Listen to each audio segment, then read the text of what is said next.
تسأل الفاتحة please.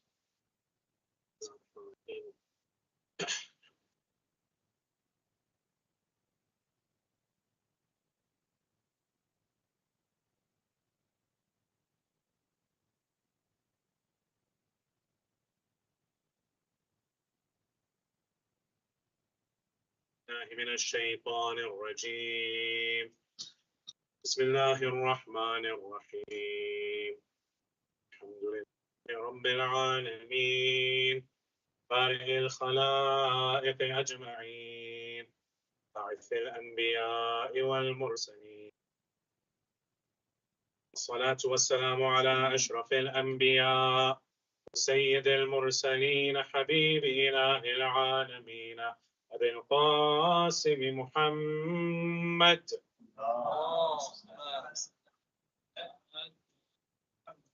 وعلى آله الطيبين الطاهرين الذين أذهب الله عنهم الرجس وطهرهم تطهيرا.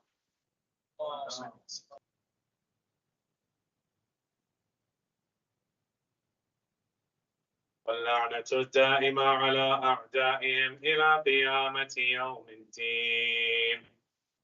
السلام عليك يا أبا عبد الله. السلام عليك يا ابن رسول الله. يا غريب كربلاء رزقنا الله في الدنيا زيارتكم وشفاعتكم في الدنيا وفي القبر وفي الآخرة. أما بعد، يقول الله في محكم كتابه وقرآنه المجيد وقوله الحق: أعوذ بالله من الشيطان الرجيم. بسم الله الرحمن الرحيم. الذين يؤمنون بما أنزل إليك وما أنزل من قبلك وبالآخرة هم يوقنون. آمنا بالله صدق الله العلي العظيم.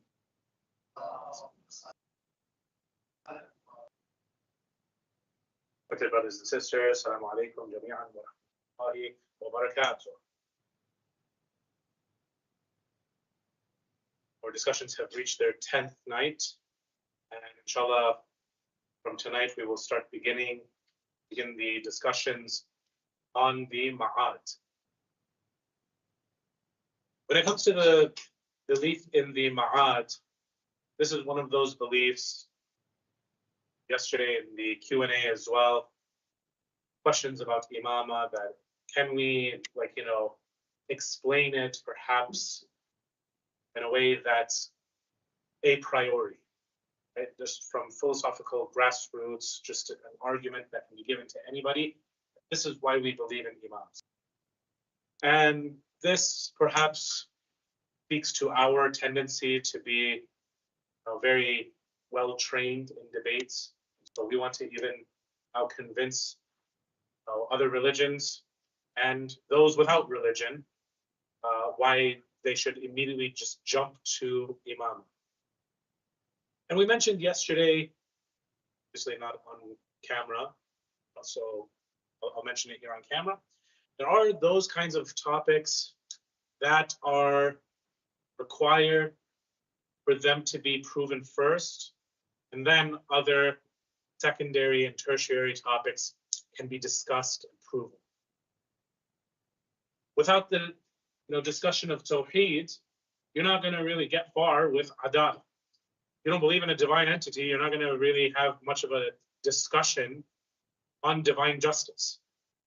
Similarly, with this topic of Ma'ad, you can't really get far if you haven't really solidified that asl of usul al-din called Tawheed, also known in theological discussions as mabda. Just like how this is ma'ad, the end, need the beginning in order for there to be an end. So therefore, already for those who have a problem with the resurrection, everything in the hereafter, and they also have a problem with the belief in God, then they would need to go back to the beginning of this series or have further discussions on these kinds of topics so that there can even be these kinds of discussions. Without the belief in God, what's the point of even discussing the hereafter? Right? So today we'll start off our discussion with 3 reasons why we need a belief in the hereafter. The first one, brothers and sisters, is pretty obvious, and that is that whether you read it in the Quran, or you talk to other religions, or even if you just ask yourself, nobody starts off with this want to die. Everyone wants to continue their life. There's this want to continue on forever. I mean, Imam Ali ibn Abi Talib والسلام, says that you should, work in this world as if you will live forever. You should prepare for the next one as if you'll die tomorrow. Sometimes we forget the second part of that hadith when we're living our day-to-day lives. We just continue going on and on and on. And sometimes we have visions of what will go and change in the world and how our legacy will, change the course of human history and the empire that I'll leave behind, and et cetera, right? I've heard, classmates of mine talk to me like this. All they're going to, really go and do is become a doctor.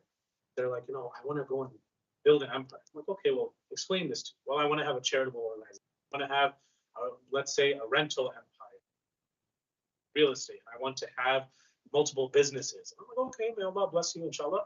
But don't forget the Akhira, right? We technically are on a bridge. If you go and make your whole entire house on a bridge, it's not really the most wise thing to do. But I'm putting the horse in front of the cart, right? I'm already getting and jumping to the conclusion.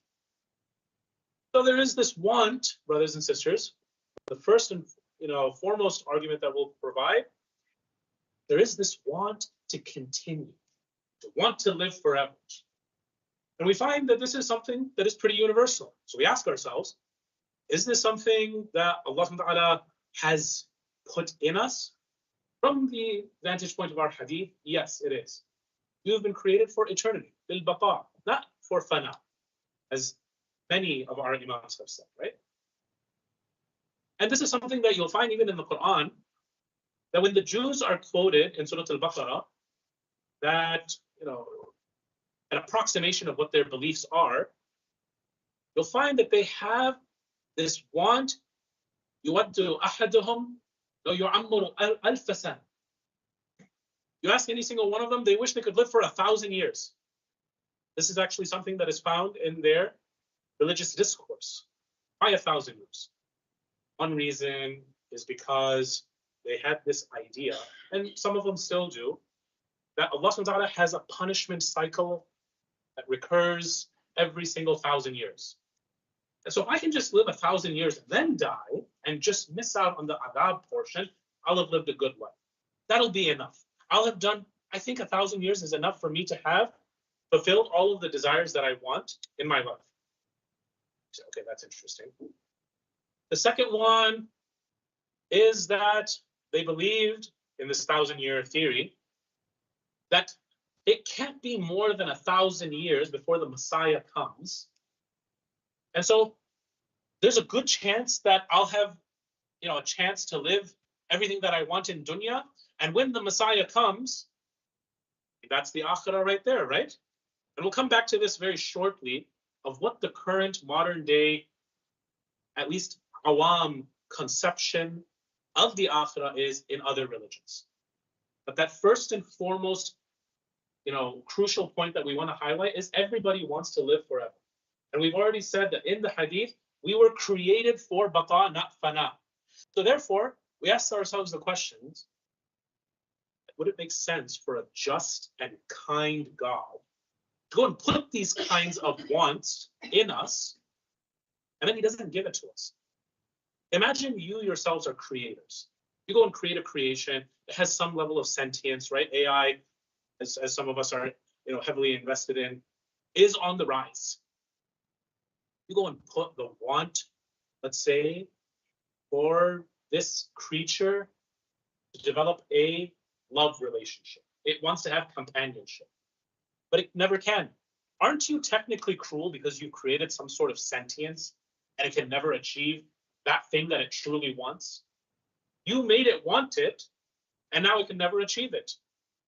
So therefore, we say that one of the answers is, well, Allah subhanahu wa ta'ala has given you the platform. It's in a different dimension. Your sane body will be given more and more capacity in the hereafter.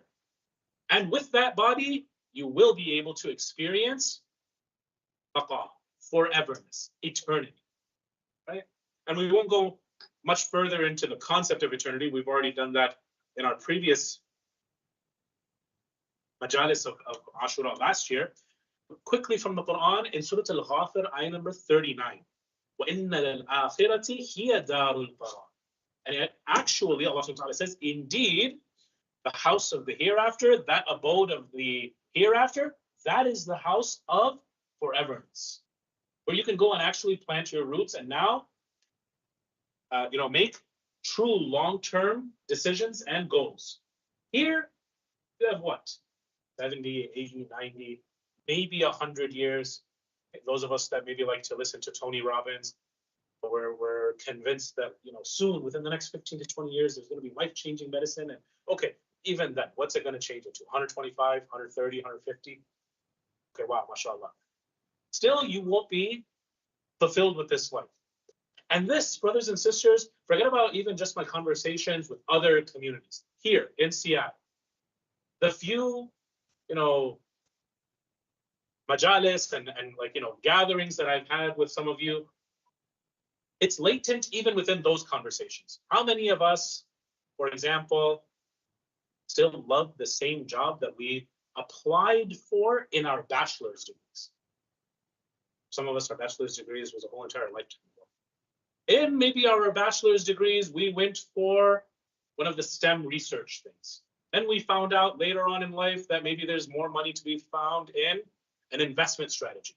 Okay? And we became brokers or real estate investors or something else. How many doctors and nurses have left their careers and they've gone to something else? How many of us or our kids didn't become what we wanted them to? We didn't become what we initially thought we would. See, brothers and sisters, you give a man, an inch, he'll take a mile. You give him one hope and desire, he'll find another, and now he has to restructure his whole entire life, or her, and now he or she wants to completely pursue that as if this is the answer to life, this is the panacea. Right? Allah subhanahu wa ta'ala says that, look, I created you and I know what you want. You were created, however, for a different realm. Here, sow your good deeds so that they can grow into the tools that you can enjoy in the hereafter. So this is what we argue with from the first primary analysis. Sallu ala Muhammad wa ala Muhammad. The second discussion, brothers and sisters, comes with the concept of justice.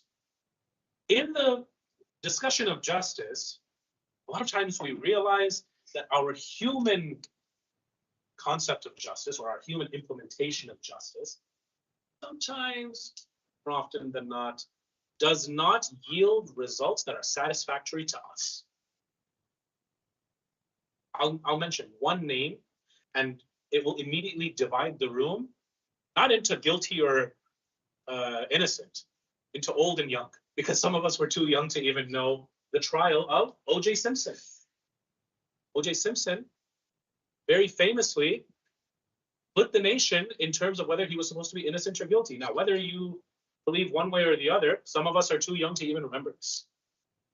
So perhaps, a more relevant example would be Brett Kavanaugh and his confirmation into the Supreme Court. I think everybody over here, except for those people who are on the south end of the building, remember very clearly what we believed for this current Supreme Court justice.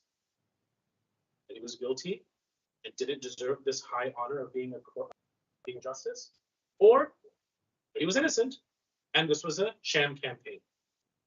You see, there are many people perpetrators within history who have objectively gotten away with it.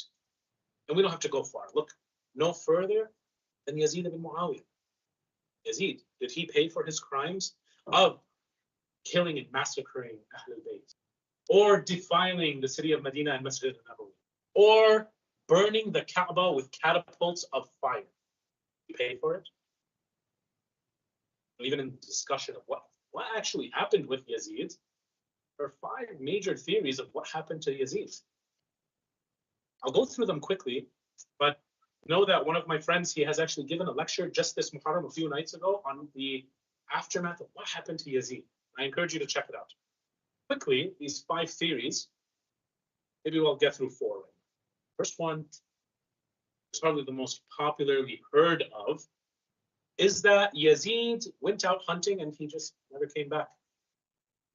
Just died, and who knows where he eventually ended up. He went on a hunting mission and he just didn't come back. The second is that Yazid saw the, just like how Roman emperors like Nero and others, right? They saw that the political climate was starting to change. They decided there's nowhere that I can hide. I need to go and change my identity. And of course, we have criminals even in today's political atmosphere.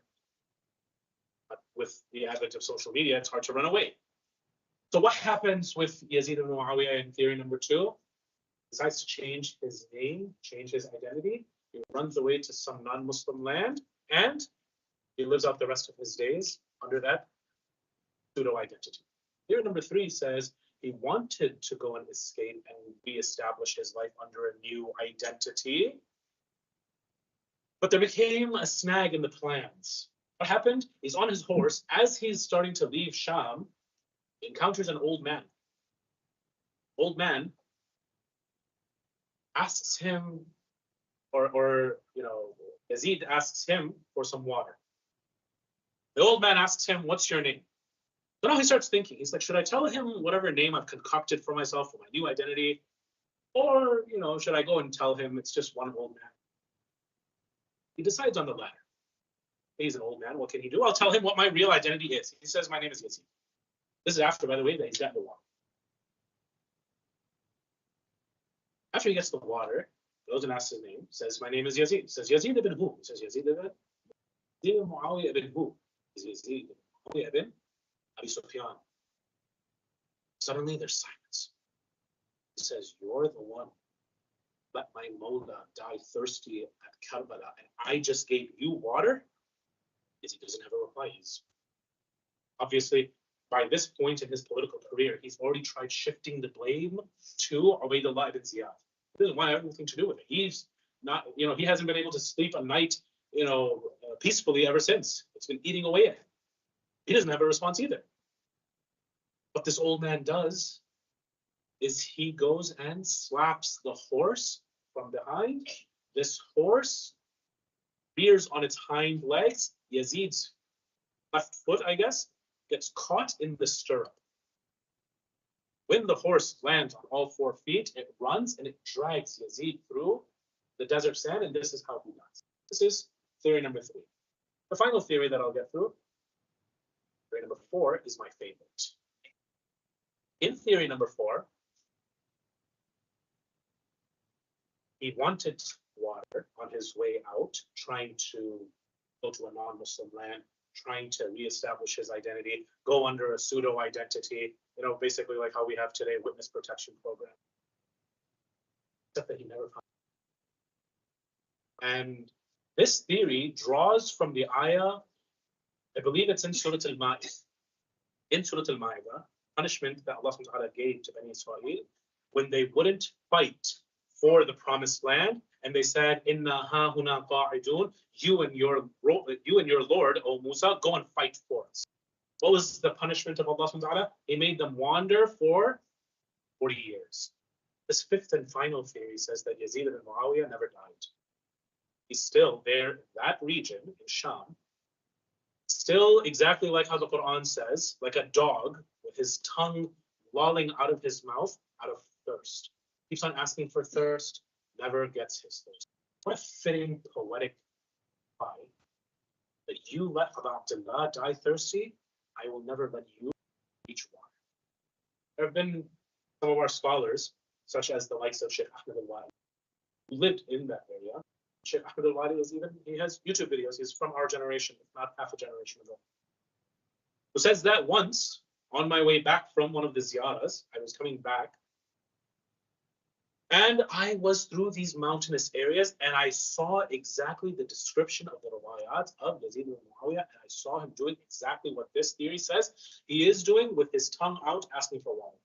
He advised in this lecture, it says, if any encounter him, you should not go and approach him. He is in this constant, perpetual adab.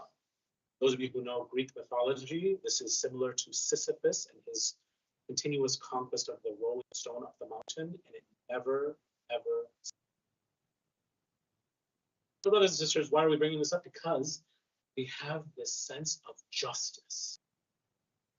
That there have been many criminals that have gotten away, and this this belief in the ma'ad, in the akhirah, shows us that there is a holistic system where Allah subhanahu wa ta'ala never lets anyone get away with any of their crimes. Are there any ayat that prove this or help us understand this need? Yes. I'll only quote one because I want to get through a lot today.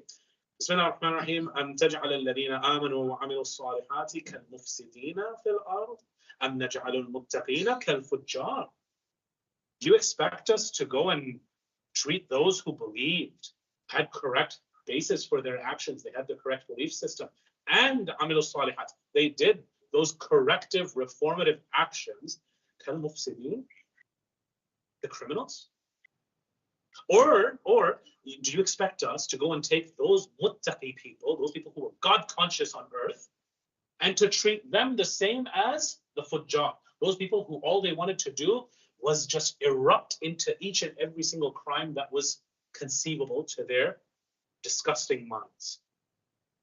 So we find that there is this natural tendency within human beings, whatever the religious milieu was, to believe in a holistic justice system. This is why even previous mythologies, such as the ancient Egyptians, what do they believe in their hereafter? There's burial processes that already shows that they have a belief in the hereafter. They used to have a hole, right, in the Valley of Kings, in even the pyramids, and modern Egyptologists say is those holes were there so that the soul could enter the chambers where the body was, so they could stand trial. Okay, stand trial in front of who? In front of the likes of Anubis, where he would go and weigh your soul against the feather of Mat. Right? There are many mythologies, and all of them, well, I shouldn't say all of them, but many of them have this concept of justice and retribution. Even in Greek mythology, which we saw our youth have a great knowledge of, at least from the God standpoint, there are the fields of Asphodel, the fields where you have pleasure, where you get to just, there's nothing really, Jannah-esque about it, but at least you're not being tortured by Sisyphus. So you have this concept of justice that necessitates a hereafter. And finally, brothers and sisters, from the empirical, from just the a priori aspect of what we can use to go and prove this theory of belief of Ma'ad, is what we started off with, that there's a mabda and therefore there's a Ma'ad. Meaning what? Meaning that Allah subhanahu wa ta'ala started this whole entire thing for what? For fun? Or he had a purpose. See, when you go and talk to an atheist and you question them in the correct way, you'll find that they're kind of confused. How would you go about this conversation? For example, and say, why are you even doing these good deeds? You and I both agree that we're supposed to be good people here on earth. Well, what's your motivation to go and do good deeds? Oh, well, I just like going around and feeding the poor and donating to children's hospitals. It's like, yeah, but you don't believe in a hereafter. Have you ever heard of a person who believes in no God but believes in a hereafter? No. So it's like, so you believe that you came from nothing, by nothing, through nothing, and you believe that once you're dead and dust and all of this, you're going to go back to nothing. So what's the point? You are going back to dust and going back to nothingness, no consciousness.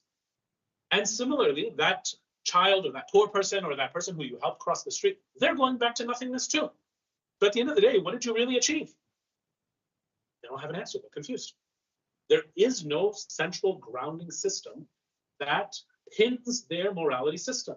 Now, they can go and be good for whatever reason they want, but is it really truly pinned, underpinned by anything? Not really.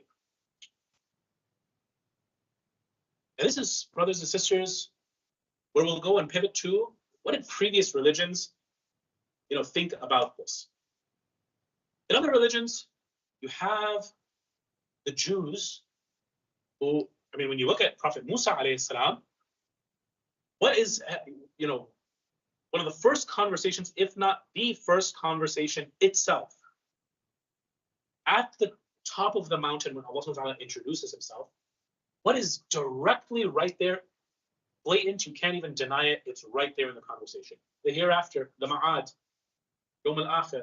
Where do we see this? For example, in Surah Taha, where Allah subhanahu wa ta'ala says, Innani ana Allahu la ilaha illa ana fa'budni wa aqim as-salata li dhikri inna as-sa'ata atiyatun akadu ukhfiha li tujza kullu nafsin bima tas'a.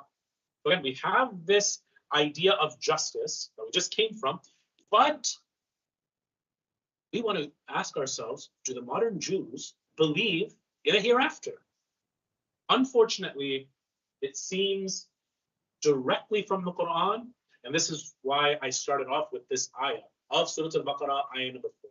Does the ayah say, الَّذِينَ يُؤْمِنُونَ بِمَا أُنزِلَ إِلَيْكَ وَمَا أُنزِلَ مِن قَبْلِكَ وَبِالْآخِرَةِ هُمْ يُوقِنُونَ. What's the root word of this word, yuqinun? Iqan comes from something that we all probably know, the word yaqeen.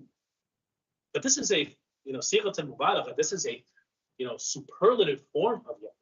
This is beyond yaqeen. This is like, I can see it right in front of me. There's no, belief aspect left of it. This is firm that I will have an akhirah.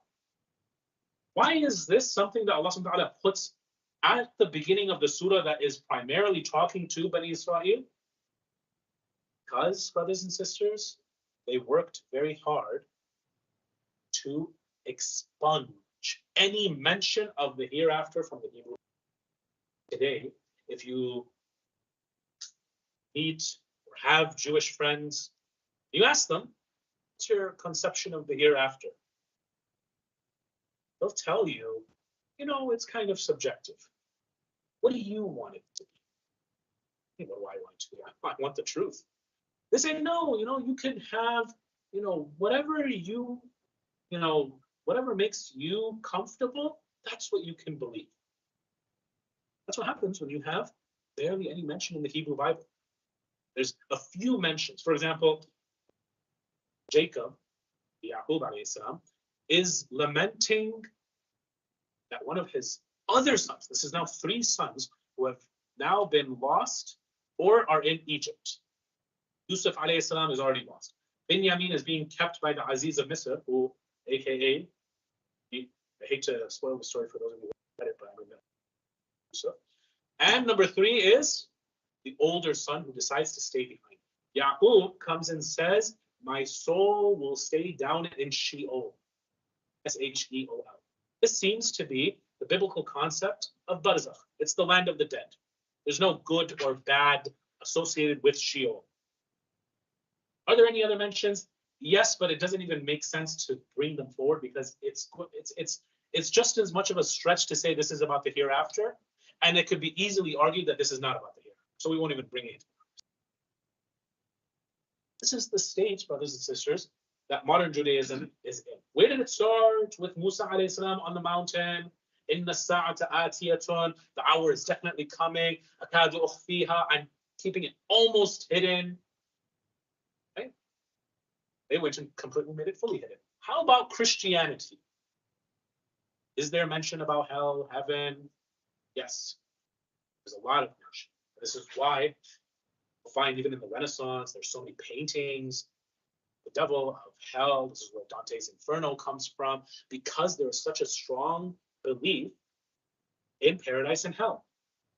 This is why Christians, if they ever come up to your doorstep, they're trying to evangelize and proselytize you, trying to convert you for your good, because they believe that if you don't believe, then there is a punishment called hell, and they don't want that for you.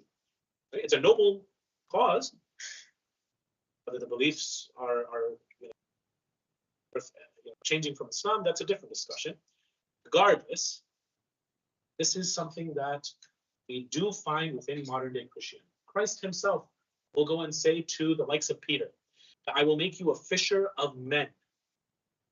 And I, when I'm seated by the right hand of God, I will, differentiate between the good fish and the bad fish. As for the good fish, we will keep them. As for the bad fish, we will throw them out. Similarly, the bad souls, we will throw them into hell. This is what Jesus is, an approximation of what he said. Okay. Now, what do we have in Islam?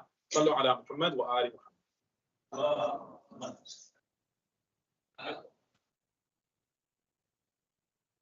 We have what I want to discuss today: inner proofs and outer proofs. I'll bring just one of each. However, like I mentioned a couple of nights ago, there are no repetitions in the Quran.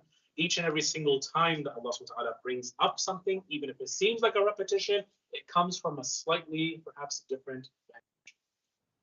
Okay, from the inner proofs, I will bring, for example, the 75th surah, which is Surah Al-Qiyamah. Bismillah ar-Rahman ar-Rahim. La uqsimu bi-yawm al-Qiyamah. Wa la uqsimu bin-nafs al-lawwamah. Already over here we can stop. Ayah number 2 is enough for us. Brothers and sisters, if you don't mind, if we could all take out our phones, I'll give you 30 seconds. Please put them on silent right now, please, before I continue. Thank you so much. Sallu ala Muhammad wa ali Muhammad.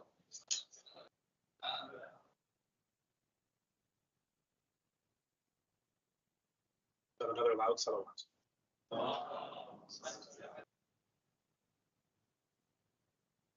Very loud salawat.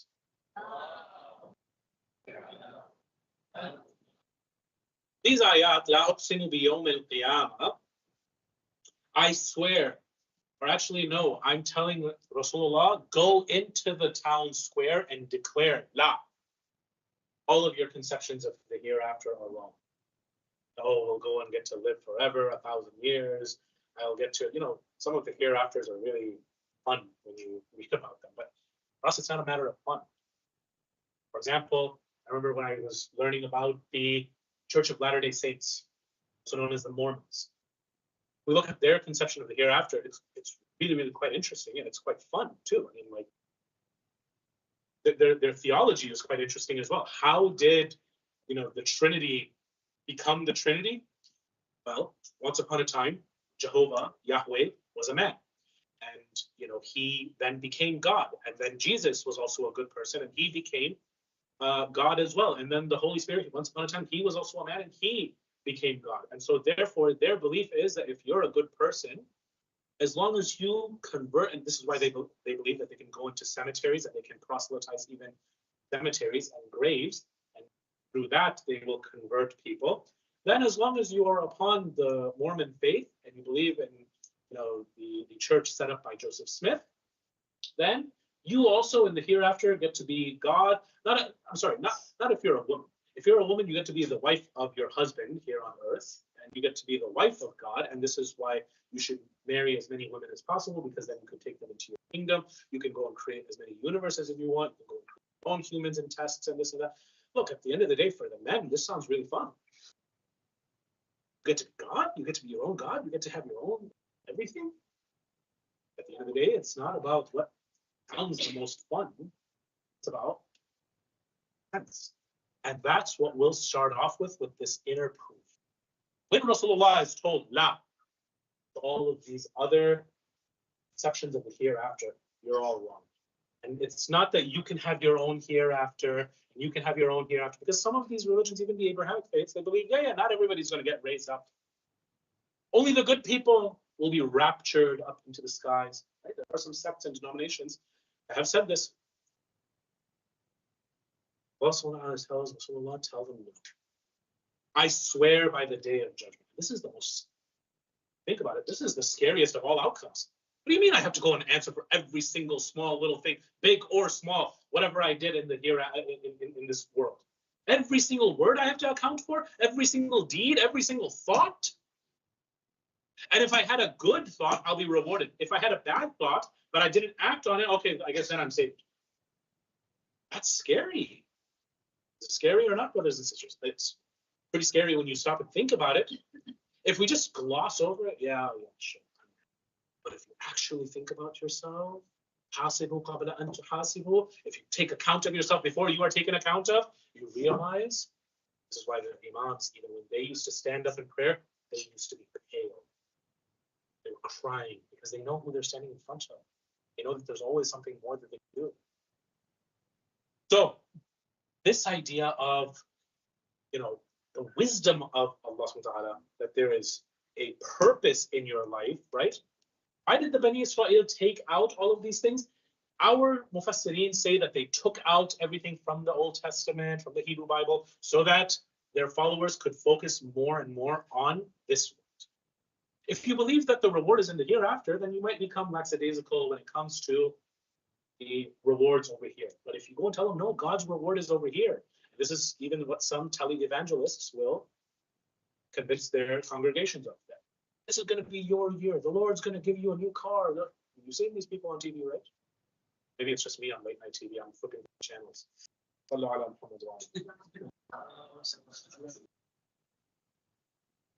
This is what, when you go and ask, really, the Orthodox Jews, what do you really believe? This is also in the Quran.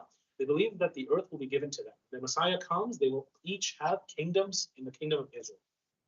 And the first, domino to go and make that happen is we need the land of Israel. And therefore, once Aqsa is down, then our Messiah will come back, and they have their whole eschatology based on this. This is not all Jews, by the way. This is some Jews. Some of them are even saying the Messiah himself will come and bring, a peaceful conquest of the Holy Land. It's not for us to go and bring it about. And so there are many, by the way, when we go out and protest, it's not just us who are fighting for Gaza. It's not just us who are fighting for Palestinians' rights. Sometimes you will find rabbinical Jews. You'll find, with the entire religious garb, that they come and, fight for Muslim rights as well and for innocent lives. And we commend them for that. We thank them for that. But this is what they believe. But coming back now to Surah Al-Qiyamah, La uqsimu bi yawm al-qiyamah, I swear by this. What is the second thing that Allah subhanahu wa ta'ala swears by? وَلَا أُقْسِمُ بِالنَّفْسِ اللَّوَّامَةِ, I swear also by this soul that accuses itself, that asks itself questions, that has a guilty conscience. Interesting that Allah subhanahu wa ta'ala goes and pairs qiyamah with a guilty conscience. Guilty consciences, brothers and sisters, are something that we should be thankful for. There's something that we're all born with, but not all of us keep. And no one knows that better than those who love Allah. Tomorrow, inshallah, at the Mahshar, we'll see the height of heartlessness. We'll see the height of insanity. This is what happens when a human soul loses its guilty conscience. It'll become used to killing humans. Tonight, inshallah, we'll see how they treat a 6-month. This is what we'll see from people who call themselves Muslims, no problem. But without this nafs al-lawama, without this evolution from amara to lawama to mutma'inna, what happens if you completely kill your own nafs al-lawama? You stay at the nafs al-amara, this base conjugal self that just wants base desires of the human flesh. That's all you have left. You have a shell of a human being. There's nothing left that's uluhiyya, that has the potential to rise towards Allah. All you have is a creature that's lower than the animals. As Imam Ali ibn Abi Talib alayhi salam says,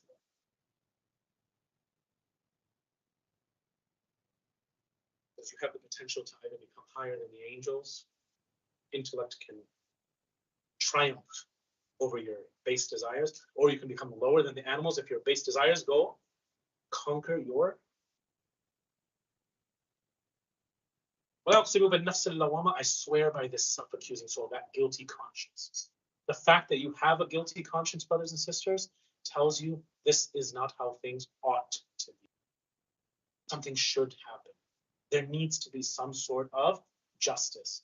This is not how things should be. There needs to be a reset, an equilibrium. We discussed a couple of nights ago that if you are not humble over here, there is this sense of justice, even in this sense, where things will be set right. And that's here in our internal barometer, our moral compass over here called the guilty conscience. This is something that you cannot teach. This is scientifically proven. You cannot teach this to kids. It comes. So this is the inner proof, brothers and sisters. And I don't want to linger too much on one point. Let's move on to the outer proofs. Are there outer proofs? Yes, there is one that I'd like to share with you today that is very, very beautiful. And this comes in a surah that we've probably taught all of our kids, and we probably memorized back when we were in Sunday school. It's none other than Amma Yatasa'alun. And this surah, unfortunately, whenever there's a nice occasion for a kid to come and read, this young kid, he has such a beautiful, soft voice. Amma Yatasa'alun. You don't realize the power and the scariness of the ayat that are being recited and the type of reflection that should be afforded to these ayat. Let's quickly look at just one passage from Surah An-Naba, because quickly Allah subhanahu wa ta'ala goes from Amma Yatasa'alun. What do they dare to talk about? On this grand news that I've given them, that there's going to be a qiyamah? How dare they even have other ideas when I've already sent down the decisive matter? The ones that they had been for generations already discussing and arguing amongst themselves. But when it came to their other ideas, they decided to go and say, you know what, let's agree to disagree. Now that this messenger has come and he said, no, all of you are wrong and all of you will be subject to this and you will all have to answer for your sins and be rewarded for what you did right. Now you all want to be mukhtalifun again? No, soon you will come to me. No. Again, at a different point, you will soon come to me. Today, it's not the point to go and talk about Surah An-Naba. Let's look at from ayahs number 6 through 13. أَلَمْ نَجْعَلِ الْأَرْضَ مِهَادًا وَالْجِبَالَ أَوْتَادًا وَخَلَقْنَاكُمْ أَزْوَاجًا وَجَعَلْنَا نَوْمَكُمْ سُبَاتًا وَجَعَلْنَا اللَّيْلَ لِبَاسًا وَجَعَلْنَا النَّهَارَ مَعَاشًا وبنينا فوقكم سبعا شدادا وجعلنا سراجا وهاجا وأنزل sorry, that's ayah number 13. We almost went into ayah number 14. We don't have that much time. Very quickly, why does Allah subhanahu wa ta'ala go from that into creation ayahs? What's this all about? There's a very subtle example that Allah subhanahu wa ta'ala wants you to understand. Very quickly. أَلَمْ نَجْعَلِ الْأَرْضَ مِهَادًا. Haven't we made the earth? Down here, what's the plane? What's the canvas? Yes? When we come to the exact opposite, what do we see? We see وَبَنَيْنَا فَوْقَكُمْ سَبْعًا شِدَادًا. We see that the sky is the grand canvas up there. So over here you have the sky, its opposite is the earth. Okay, immediately after, أَلَمْ نَجْعَلِ الْأَرْضَ مِهَادًا وَالْجِبَالَ أَوْتَادًا. Over here in this canvas, on the bottom canvas, you have one thing that really, really sticks out, and you people of Seattle know it better than us people in Michigan. It's called mountains. Right? Immediately it sticks out. In that canvas on the top, from the skies, what does Allah subhanahu wa ta'ala say is the one thing that sticks out? وَبَنَيْنَا فَوْقَكُمْ سَبْعًا شِدَادًا وَجَعَلْنَا سِرَاجًا وَهَاجًا. And there's that one thing that just sticks out like nothing else in the sky, called the sun. So now you have this bottom canvas. It's contrasted with the top canvas. You have this one thing that sticks out in the sky, and it's contrasted with one thing that sticks out in the earth. Are you seeing so far a rhythm, a rhyme, a pattern. Let's continue. وَخَلَقْنَاكُمْ أَزْوَاجًا. Even in you, we've made pairs. Somebody over here who's single is probably thinking, where's my pair? Inshallah, Allah will provide the rizq soon. وَجَعَلْنَا نَوْمَكُمْ سُبَاتًا. Okay? And we have made your sleep as a cutoff. وَجَعَلْنَا اللَّيْلَ لِبَاسًا. And we have made the night as a covering. وَجَعَلْنَا النَّهَارَ مَعَاشًا.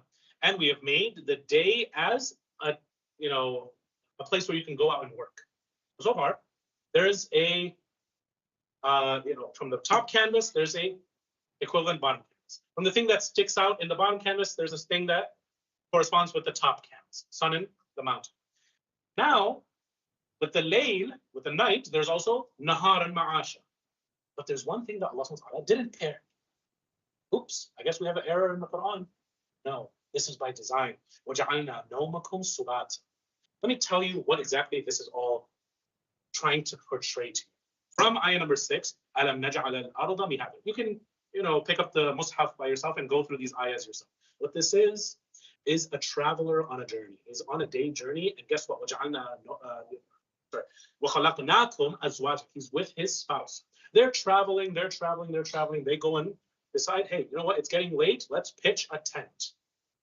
I think I'm talking to the right community, right? All of you guys love camping and tents and stuff, right? Let's go and pitch a tent. He goes and pitches his tent, and he sees in the distance, wow, there's something that has the same shape, mountain. Allah subhanahu wa ta'ala has awtad. The jibal is the tent peg. Okay. Then, وَجَعَلْنَا نَوْمَكُمْ سُبَاتًا. He goes to sleep now in his tent. وَجَعَلْنَا اللَّيْلَ لِبَاسًا. The night is also a cover.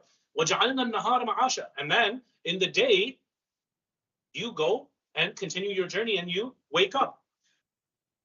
وَبَنَيْنَا فَوْقَكُمْ سَبْعًا شِدَادًا. And now as you're going through the sky, this Arab traveler loves the night sky, but he's also amazed by the day sky. وَجَعَلْنَا سِرَاجًا وَهَاجًا. But the thing that he doesn't like from the day sky is the hot weather. And you guys don't have as much hot weather here in Seattle, but even you guys complain. So, sallallahu alaihi Muhammad.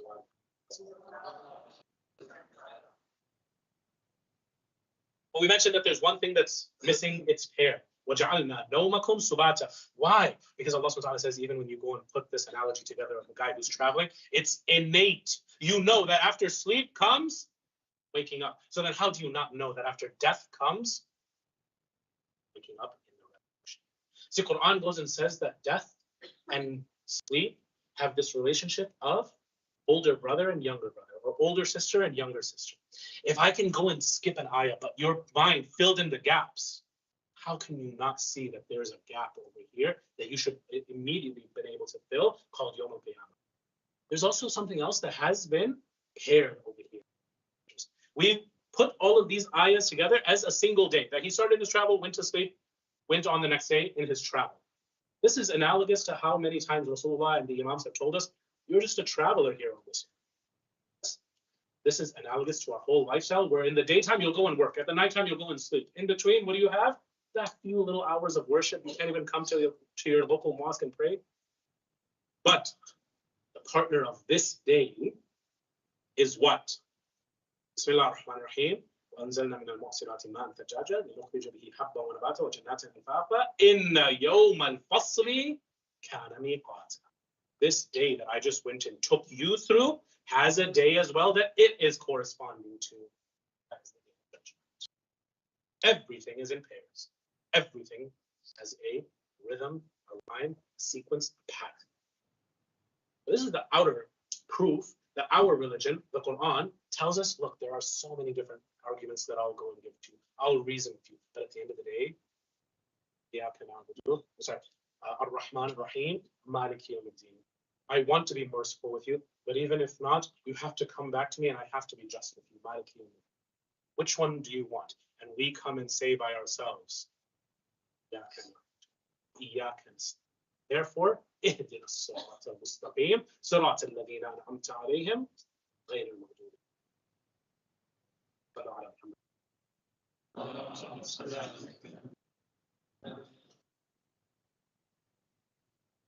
We don't have time to, unfortunately, go through the objections. I'll try to include a lot of these objections that atheists, philosophers had, like, how do you answer this?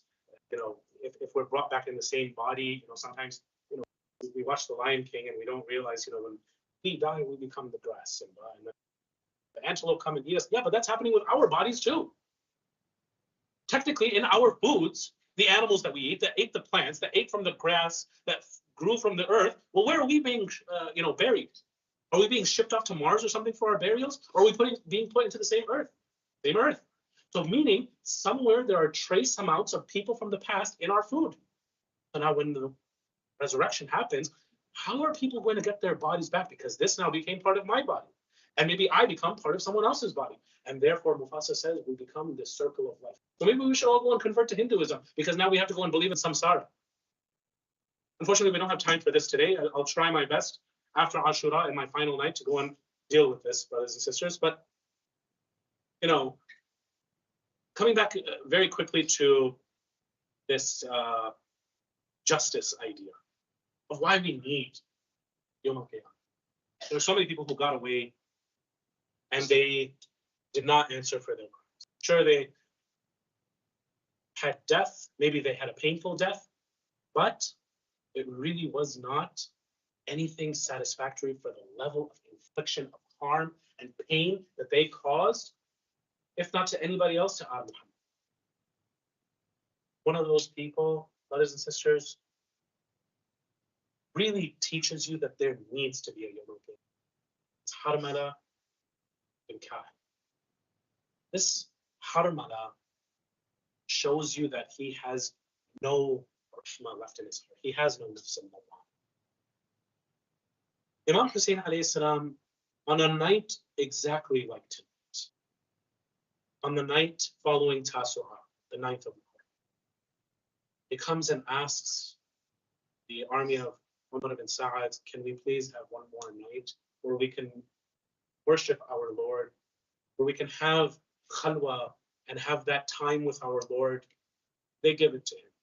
They're all in ibadah, but these kinds of companions, they are used to every single night being in deep ibadah. Imam Hussein alayhi salam says about Habib ibn Mudahib, every single night he would finish the entire Quran meditation. Every single night. And similarly, on a night like tonight, he would finish. But there comes a question in the mind of Zainab al-Kubra. And she comes and says to Imam Hussein alayhi salam, Akhi Hussein, are we sure about these companions? That they will not just abandon us? Because I'm scared, is tomorrow the same day that our grandfather, our father and mother, and our brother Imam Hassan, and you even told me, is this that day that you will die? He says, yes. He says, will there be any men left? He says, no. She says, even Abbas, one who's standing out here in front of all of the tents, even him, he's going to be. She says, then what about these companions? Are they going to run away? One of the companions happened to be passing by, and he goes and reports this to Habib ibn Mawah. Says Habib, Shaykh al-Ansari, he's the leader of the companions of Imam Hussein. This is what Zainab has. She has this doubt about us, whether we will stay or not. He goes and gathers many of the companions. He goes to the tent of Zainab where Imam Hussein is. And he says, Assalamu alayka ya Aba Abdullah. Imam Hussein alayhi salam says to Zainab, Zainab, he is here for you. I will go outside and respond to his salam. You respond from here. Goes outside. And she says, Wa alayka salam, ya Shaykh al-Ansar. He says, it's come to our attention that you're having doubts about us. Please believe us when we say that we will never abandon Abu Abdullah. We will die and die again if we were given the chance, and die multiple times if it meant the defense and the preservance of life of Imam Hussein alayhi salam. She says, may Allah bless you and may Allah fulfill your words, Ya Shaykh al-Ansar. The day of Ashura comes, and all of the companions have been martyred, brothers and sisters. Imam Hussein alayhi salam comes out a little bit outside of the tents, and he says, Al min nasiri ansuruna. هل من معين يعيننا حبيب برير Zuhair, what is wrong with you that when I call you, you do not answer your master? Or is it such that your heads have been severed and there is no possibility of a reply? Or is it such that you are giving your reply from the barzakh? How I wish that I could say farewell to you one last time. But now you have gone and there is no one left. Even Ali al-Akbar is gone, Qasim is gone, the sons of Muslim ibn Aqil and the brothers of Muslim are gone, Abbas and his brothers are gone. But when he gets to these lines, Hal min nasirin yansuruna, he says a new line, brothers and sisters. He says, is there anyone to come and defend the hijab of the daughters of Muhammad sallallahu alayhi wa alayhi? At this point, the reporters who are there in Karbala, they say at this point, two Alis go and give their response. The first Ali is Ali as-Sajjad. He says, Zainab, my aunt, give me a sword and give me a staff so that I can go and give my labbaik and be qurban to my father. She comes and obeys her Imam. But Imam Hussein alayhi salam says, make sure that you stop this young man. Through him, Imamah will continue. You cannot let him go into the battlefield. You have to save his life. The second Ali was this Abdullah al-Radi' Ali al-Asghar. The reporters say that the wind flapped such that we could see inside the tent. He is in his cradle and he flapped his hand so hard, he ejected himself out of the cradle. Meaning, Ya Abu Abdullah, I'm here to go and give my life such that the women of Prophet Muhammad can keep their parda, their hijab. Zainab comes and tells Imam Hussein exactly what has happened. And Imam Hussein alayhi salam says, oh Zainab, bring me my son so that I can give him my final farewell. Zainab, and maybe some of the other women did not know that it was the final farewell of this 6-month-old infant, not of Imam Hussein alayhi salam. There might have been thoughts in the mind of the mother Rabah that, oh Ali al-Asghar, there are many heroes here today of Karbala that I would like to model you after. Maybe one of them was Abu Bakr Abbas.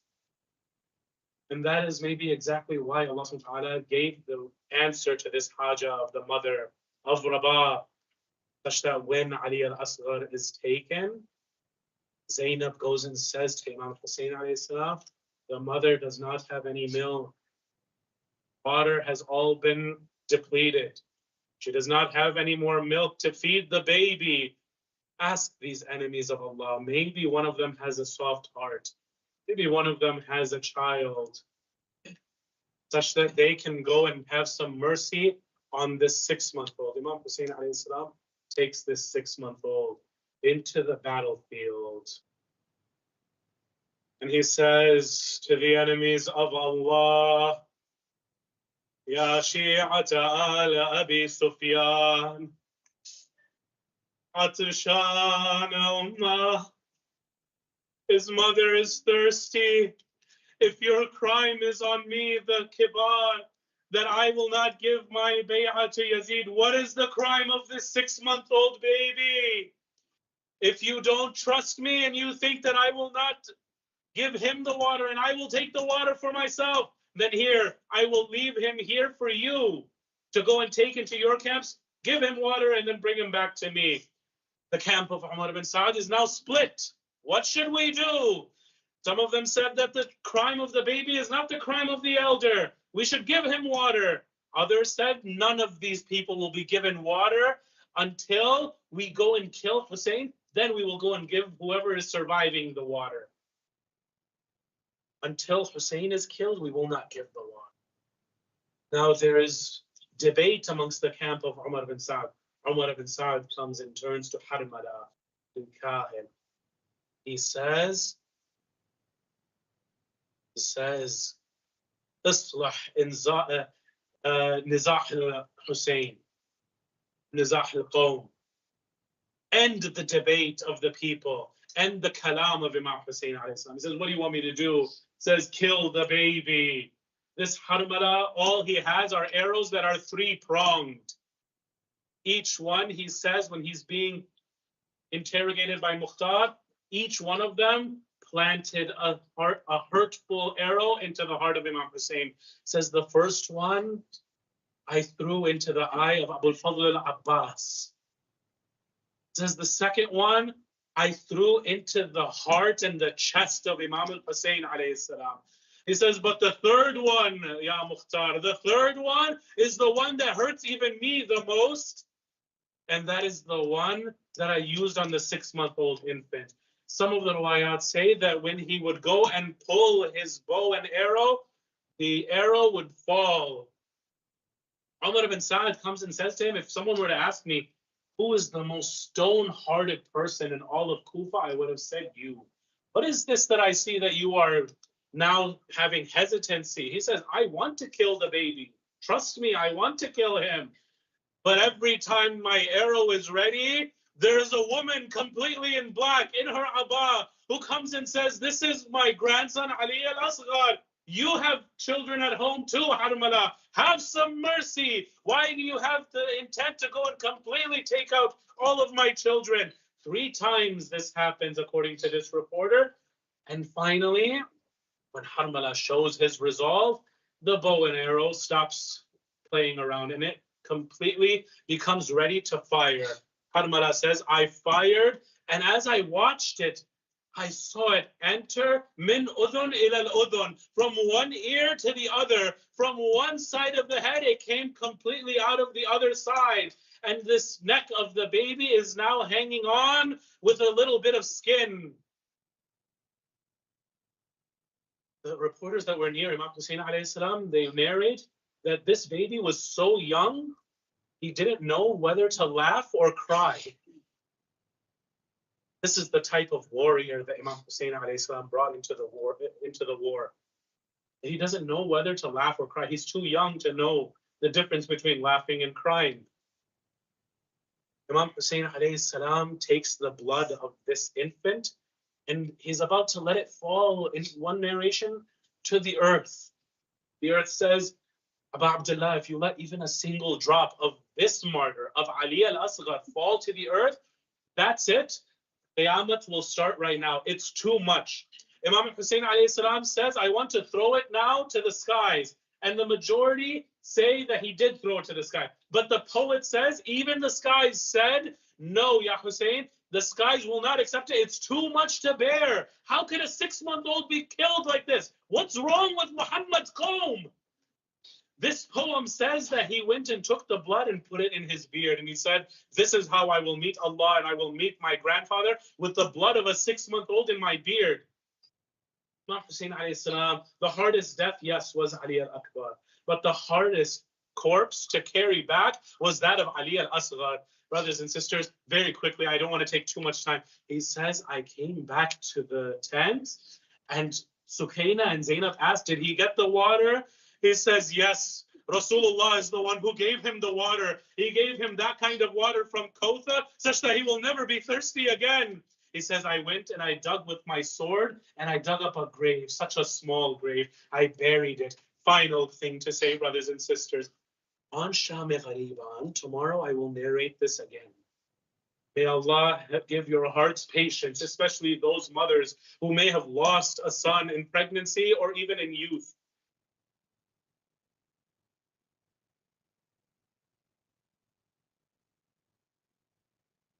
The enemies of Allah, they come and they say, we killed this many people, we have this many heads. We're missing one of the heads. 4 mal'oon people say, we saw Imam Hussein alayhi salam dig a grave behind the tents. They went with spears and they started like how a fisherman used to fish in the sea, and they started stabbing into the ground until finally the body of Ali al-Asghar comes out. And he says, we don't need the whole body on the spear. We just need the head. And this is how the head of Ali al-Asghar comes with the rest of the heads into Kufa and Sham. على لعنة الله على القوم الظالمين وسيعلم الذين ظلموا أي منقلب ينقلبون. مات سمي حسين يا حسين.